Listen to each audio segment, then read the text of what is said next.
بسم اللہ الرحمن الرحیم ان الحمد للہ والصلاة والسلام علی رسول اللہ۔ یہ محترم ڈاکٹر ساجد صاحب، آج بڑے عرصے کے بعد ان سے ملاقات ہوئی اور بہت ساری پرانی یادیں تازہ ہوئیں اور بہت ساری علمی گفتگو بھی ہوئی۔ ہم نے ان سے استفادہ کیا، انہوں نے مجھ سے استفادہ کیا۔ بہت سننے والے یقیناً بہت سارے بھائی ہوں گے جو جامعہ سے تعلق رکھنے والے ہیں، پڑھتے رہے، پڑھاتے رہے، تو سب کو اور اپنے آپ کو یہی ایک نصیحت ہے۔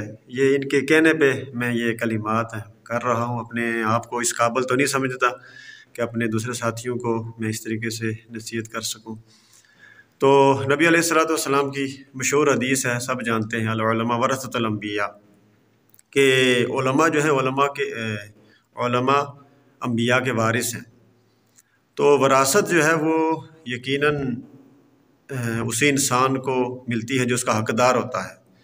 تو اللہ تعالیٰ نے ہمیں جو دین کا ہم سے تھوڑا بہت کام لے رہا ہے، تو یہ اس میں ہمارا کوئی کمال نہیں ہے، یہ بہت بڑی سعادت ہے، اللہ تعالیٰ کی طرف سے بہت بڑا انعام ہے۔ تو اس کو سعادت اور انعام سمجھنا چاہیے۔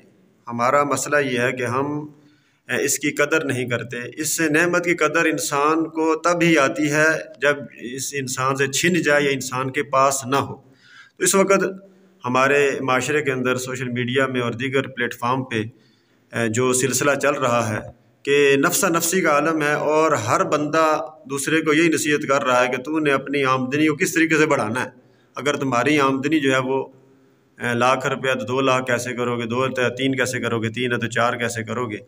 تو دنیا اسی کے پیچھے لگی ہوئی ہے۔ تو یہ بہت بڑا فتنہ ہے، ہم اس کی کلیتاً مخالفت نہیں کرتے، لیکن یہ جو چیز ہے یہ لوگوں نے اس کو مقصد بنا لیا ہے۔ حالانکہ صحابہ کرام بھی تھے تو انہوں نے اس کو مقصد نہیں بنایا تھا، انبیاء اس کو بطور مقصد لے کے نہیں چلے تھے، بلکہ اس کو ضرورت کے تحت لے کے چلتے تھے۔ تو ہمیں بھی اس حد تک رہنا چاہیے اور اپنے علم کی جو اللہ تعالیٰ نے ہمارے پاس ایک امانت کے طور پر ہمیں دیا ہے، اس امانت کی حفاظت کرنی چاہیے اور اسی فیلڈ کے ساتھ بھرپور طریقے سے منسلک رہنا چاہیے۔ اللہ تعالیٰ سے دعا ہے کہ اللہ ہمیں عمل کی توفیق عطا فرمائے۔ السلام علیکم ورحمۃ اللہ۔ جی، تو جامعہ ابی بکر الاسلامیہ کراچی کے جتنے بھی طلباء ہیں ہمارا ان کو سلام ہے۔ یہ عبداللہ محمود بھائی ہیں، ٹیکسلا سے ان کا تعلق ہے، وہاں پہ ماشاءاللہ مسجد کے اندر خطابت کر رہے ہیں، واکنڈ میں تو ساتھ میں اسکول بھی چلا رہے ہیں، اور جتنا ممکن ہو سکتا ہے اپنی وسعت کے مطابق یہ دین کا کام کر رہے ہیں۔ میں ادھر ایبٹ آباد میں ہوں، ایک مسجد ہے جامع مسجد نمیرہ ہے، جس میں ابھی بھی ہم کھڑے ہیں۔ تو یہاں پہ جو کام ہو رہا ہے اپنے حصے کا وہ کر رہے ہیں۔ تو جہاں پہ بھی ہیں، آپ نے جو جامعہ کے اندر عرصہ گزارا ہے، وہاں پہ ظاہر ہے لوگوں نے ہمارے اوپر جو مال خرچ کیا ہے وہ صرف اسی لیے کیا ہے کہ ہم دین کو پڑھ کر سیکھ کر آگے دنیا کی تربیت کریں گے۔ تو جہاں کہیں بھی ہیں اپنے کام کو ایک دوسرے سے شیئر کیا کریں، ایک دوسرے سے ملا کریں۔ اس سے بڑی ایک انسان کو ترغیب ملتی ہے جب اپنے احوال یا اپنا دعوتی کام ایک دوسرے کے ساتھ ہم شیئر کرتے ہیں۔ تو یہ عبداللہ محمود بھائی آج ہمارے پاس یہاں پہ آئے ہیں، تو سالوں بعد یہ ملاقات ہوئی ہے، تو بڑا اچھا لگا ہے۔ تو جہاں کہیں بھی ہیں، کہیں ایسا موقع ملتا ہے ایک دوسرے سے ملاقات کا، تو ضرور ملا کریں۔ یہ اللہ کی رضا کے لیے جو ملاقات ہوتی ہے نا، اس کے اندر بڑی برکت ہوتی ہے اور ایک دوسرے کی ترغیب بھی ہو جاتی ہے۔